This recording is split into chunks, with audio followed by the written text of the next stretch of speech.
د 400 الیکشن کمیشن وایي چې عام ولس کولی شي چې اوس خپل د ووټونو اندراج شروع کړي. کو څوک د سیمې نه وتی وي، ځای بدل کړی وي او یا وفات شوی وي، نو د هغوی کورنۍ د هغوی نوم لرې کولی شي.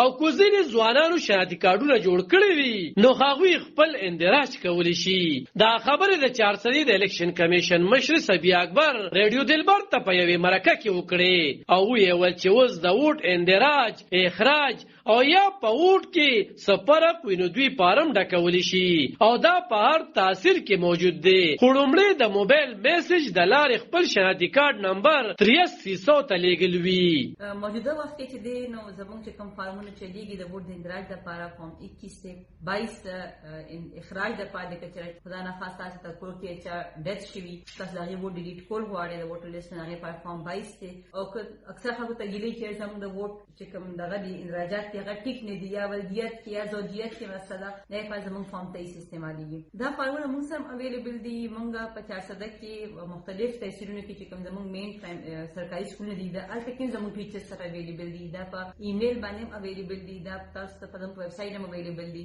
د ویلو مقصد مې دا چې لکه د حاصلول د فارم حاصلول دونه ګران کار نه دی، دې په پرنٹ باندې کار چلیږي. خو صرف پکې د لشان انټرست غوښتو خبره ده. صرف دونه مهرباني وکړئ چې خپل ووټ یا خپل فیملی ووټ چې دی په 8300 باندې اس ام اس وکړئ، خپل شناختي کارت تاسو څه ووټ ډیټیلز راشي که چې هغه ټیکي خو ډېره ښه ده. که څه فرق یا څه کمې به شي د هغې د ټیکول لپاره دا بهترین ټایم دی. الیکشن کمیشنر صفی اکبر زیاتوي چې د ووټونو د اندراج لړۍ ټول کال دوامداره وي او اوس یو وارې بیا الیکشن رانږدې دی، نو باید چې ولس ته په سمدستي توګه خپل ووټونه درج کړي.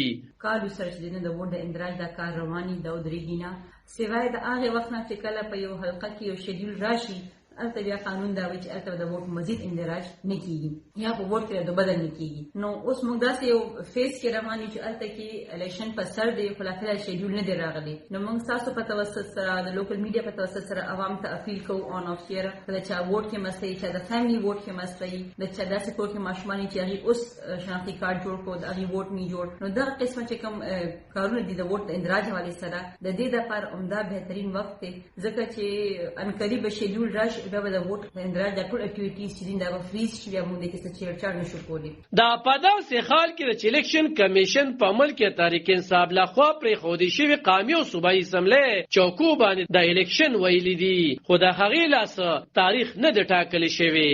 علب خان شیرپو، دلبر نیوز 400.